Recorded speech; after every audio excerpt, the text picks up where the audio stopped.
দেখো মা, আমাদের কাঁঠাল গাছটায় দুটো কাঁঠাল হয়েছে। একেদের কাঁঠাল গাছে কতগুলো কাঁঠাল ধরে। আমাদের কাঁঠাল গাছে যদি অনেকগুলো কাঁঠাল ধরতো, তাহলে কাঁঠাল বিক্রি করে ভালো মন্দ কিছু খেতে পারতাম। বেশি লোভ করতে নেই রে মা, অল্পতেই খুশি হতে হয়। আমার অনেক দেরি হয়ে যাচ্ছে, আমাকে এখন কাজে যেতে হবে। আমিও তোমার সাথে যাবো মা। বাড়িতে একা একা থাকতে আমার মোটেও ভালো লাগে না। এরপর টুনি টুকিকে নিয়ে ইগলের বাড়িতে চলে যায় আর সেখানে গিয়ে কাজ করতে থাকে। এদিকে টুকি ইগলের বাগানে চলে যায়। মুক্ত করো, কেউ আমাকে মুক্ত করো। আমি আর কখনো কাঁঠাল খেতে আসবো না। কেউ আমাকে মুক্ত করো। প্রজাপতির কান্না শুনে টুকি তার কাছে চলে আসে আর প্রজাপতিকে মুক্ত করে। কে তুমি? আর তোমাকে এভাবে বেঁধে রাখা হয়েছে কেন? আমি হলাম প্রজাপতি, আর আমি রোজ রোজ এখানে কাঁঠাল খেতে আসতাম।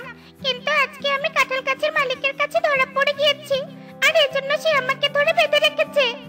আরে, সামান্য একটু কাঁঠাল খেয়েছে বলে কাউকে এভাবে বেঁধে রাখি নাকি? যাই হোক, তুমি কিন্তু চুরি করে ঠিক করোনি, কেননা চুরি করার যে মহাপাপ। তুমি যদি আমাকে কথা দাও যে তুমি আর কখনো চুরি করবে না, তাহলে আমি তোমাকে আমাদের কাছে কাঁঠাল খেতে দিব। আচ্ছা ঠিক আছে বন্ধু, আমি তোমাকে কথা দিলাম, আজকের পর থেকে আমি আর কখনো চুরি করব না। এরপর টুকি প্রজাপতিকে সাথে নিয়ে তাদের বাড়িতে চলে যায় আর তাদের গাছ থেকে একটা কাঁঠাল পেড়ে প্রজাপতিকে দেয়। একি, তোমাদের কাছে মাত্র দুটো কাঁঠাল ধরেছে, তবুও তুমি আমাকে কাঁঠাল খেতে দিলে? তুমি খুব ভালো পাখি। তোমার মতো একজন ভালো পাখির সাথে বন্ধুত্ব করতে পারলে আমার খুব ভালো লাগবে। তাই নাকি? আচ্ছা ঠিক আছে, তাহলে আজ থেকে তুমি আর আমি বন্ধু। আমি তাহলে আসি বন্ধু, এখন থেকে রোজ রোজ আমি তোমার সাথে দেখা করতে আসবো, কেমন? এরপর সেই প্রজাপতি সেখান থেকে চলে যায়। একি, আমি তো বাড়িতে চলে এসেছি। ওইদিকে হয়তো মা আমাকে খুঁজছে।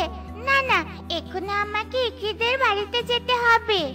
এরপর টুকি আবারও ইকরিদের বাড়িতে চলে যায় আর এভাবে দেখতে দেখতে সেই দিন কেটে যায়।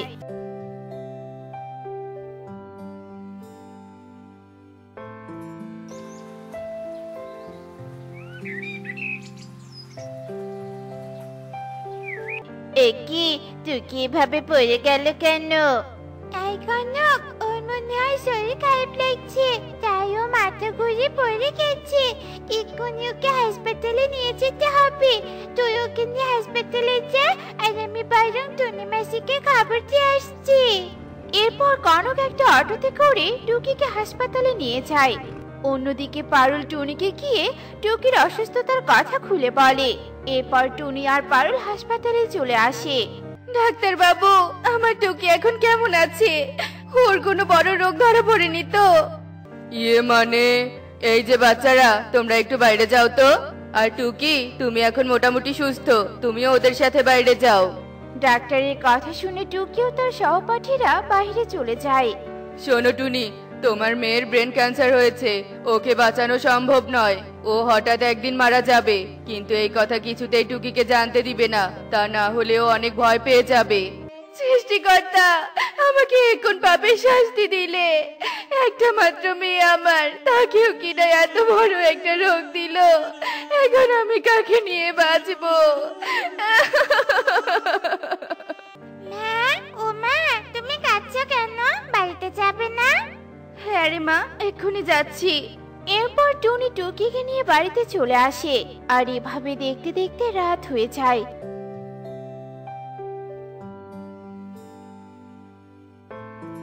আর রাত হতেই টুকির প্রচন্ড জ্বর এসে যায়। মা, ও মা, তখন তুমি কাঁদছিলে কেন? ডাক্তার আঙ্কেল তোমাকে কি বলেছে? বলো না মা, বলো না। তবে আমার কি কোনো বড় রোগ হয়েছে? না রে মা, তোর তেমন কোনো রোগ হয়নি, সামান্য একটু জ্বর হয়েছে। ঔষধ খেলেই ঠিক হয়ে যাবে মা।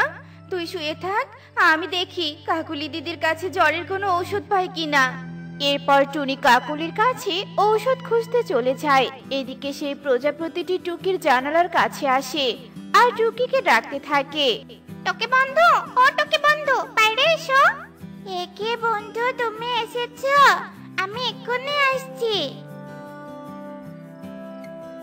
এসো বন্ধু, আজকে আমি তোমাকে এক রাজ্যে ঘুরতে নিয়ে যাব।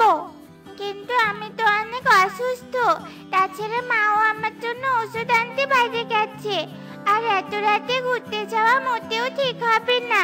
ভয় পেও না বন্ধু, আমি টুনি মাসি আসার আগে ফিরে আসবো, আর সেখানে গেলে তোমার খুব ভালো লাগবে।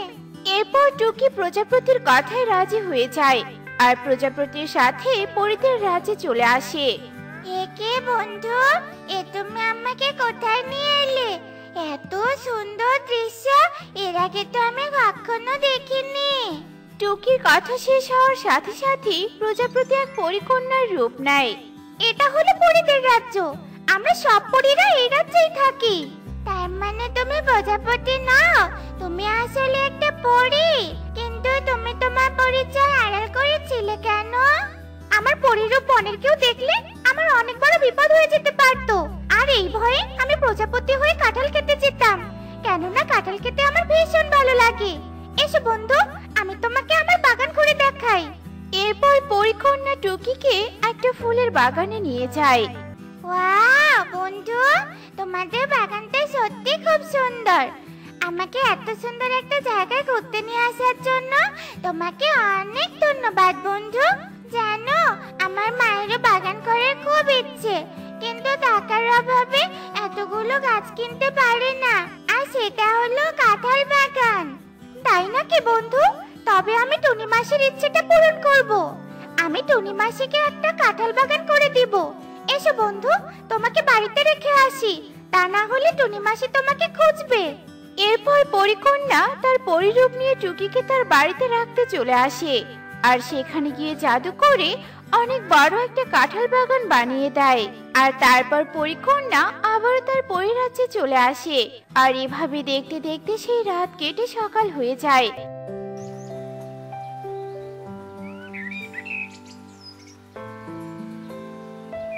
আর পরের দিন সকালে নিজের উঠোনে কাঁঠাল বাগান দেখে টুনি অবাক হয়ে যায়। এ আমি কি দেখছি?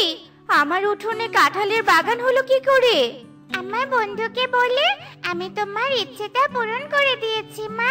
তুমি না বলেছিলে তোমার একটা কাঁঠাল বাগান হলে আমাদের আর কোনো অভাব হবে না?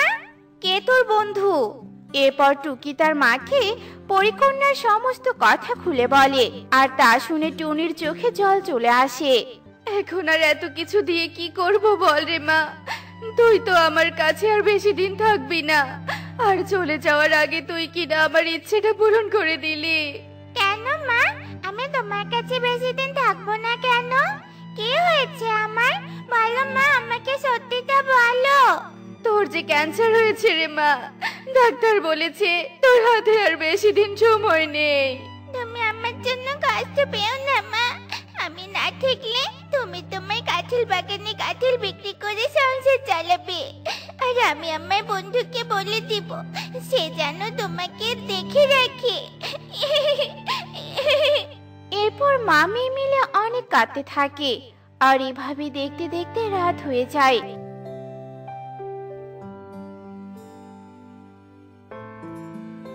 আর রাত হতেই টুকি অনেক অসুস্থ হয়ে পড়ে। মা, আমার মনে হয় চলে যাওয়ার সময় হয়ে গেছে মা। জানো মা, আমার খুব কষ্ট হচ্ছে, তোমাকে ছেড়ে যেতে একটু ইচ্ছে করছে না। তুমি আমার পাশে দাঁড়িয়ে থাকো মা। এরপর টুকি কাঁদতে কাঁদতে তার দু চোখ বন্ধ করে। ঠিক তখনই সেখানে পরীকন্যা চলে আসে আর টুনিকে কাঁদতে দেখে বলে, টুনি মাসি, ও টুনি মাসি, আমার বন্ধুর কি হয়েছে? ও এভাবে চুপ হয়ে শুয়ে আছে কেন? আর তুমি এভাবে কাঁদছো কেন? এরপর টুনি পরীকন্যাকে সব কথা খুলে বলে। না, এ হতে পারে না, আমি আমার বন্ধুর কিচ্ছু হতে দিব না। বন্ধু, এই বন্ধু, কথা বলো, দেখো আমি তোমার সাথে কথা বলতে এসেছি। পরীর ডাক শুনে টুকি আবারও চোখ মেলে দেখে। তুমি এসেছো বন্ধু, তোমার সাথে আর কখনো কথা বলতে পারবো না আমি। তুমি আমার মায়ের খেয়াল রেখো, কেমন? না বন্ধু, আমি তোমাকে আমার অর্ধেক আয়ু দিব, তবুও আমি আমার সব থেকে ভালো বন্ধুকে হারাতে পারবো না। এরপর পরীকন্যা জাদু করে তার অর্ধেক আয়ু টুকিকে দেয় আর সাথে সাথে টুকি সুস্থ হয়ে যায়। আর তাদের দুজনের বন্ধুত্ব দেখে টুনি অনেক খুশি হয়ে যায় আর বলে, যে বন্ধু বন্ধুর বিপদে পাশে থাকে সেই তো প্রকৃত বন্ধু। তোদের দুজনের বন্ধুত্ব চিরদিন থাকুক। দেখলে তো বন্ধুরা, পরিকন্যা কিভাবে তার বন্ধুর জীবন বাঁচালো। আমাদেরও বন্ধুর বিপদে পাশে থাকা উচিত। আর প্রকৃত বন্ধুরা কখনো বন্ধুর বিপদ দেখে পালিয়ে যেতে পারে না। এমনই সব মজার মজার শিক্ষণীয় টুনি পাখির গল্প পেতে আমাদের সাথেই থেকো। আর গল্পটি কেমন হয়েছে তা কমেন্টে জানাতে ভুলো না কিন্তু। Bye bye.